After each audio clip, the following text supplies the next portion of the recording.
In July, opposition Member of Parliament Ganesh Mahipal had lamented the consistent no-show of government members of the Public Accounts Committee at the meetings. He accused them of stymieing the work of the Public Accounts Committee by forcing cancellations due to their absence.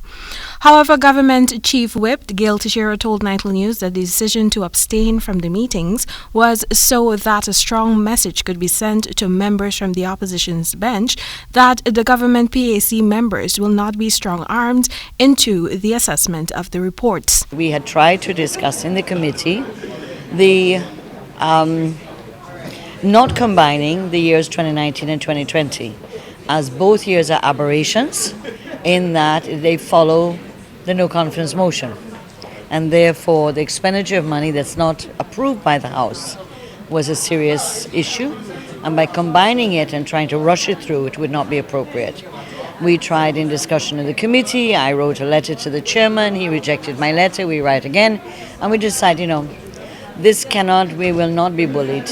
In a letter dispatched to Chairman of the Public Accounts Committee, Jermaine Figuera, Teixeira called on the opposition to cease the combined examination of the yearly audit reports for the years 2019 and 2020. In her letter, Teixeira reminded that after the December 21, 2018 passage of the no-confidence motion against the then administration, the coalition regime was a caretaker government, as determined by Guyana's apex court, the Caribbean Court of Justice, in its June 2019 ruling. She further outlined that the opposition and past regime was in breach of the Constitution, which mandates that the holding of elections within 3 months after the passage of a no-confidence motion, among other things.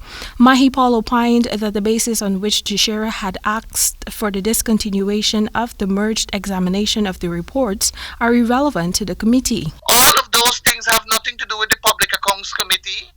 The Public Accounts Committee deliberate and scrutinize the findings of the Auditor General.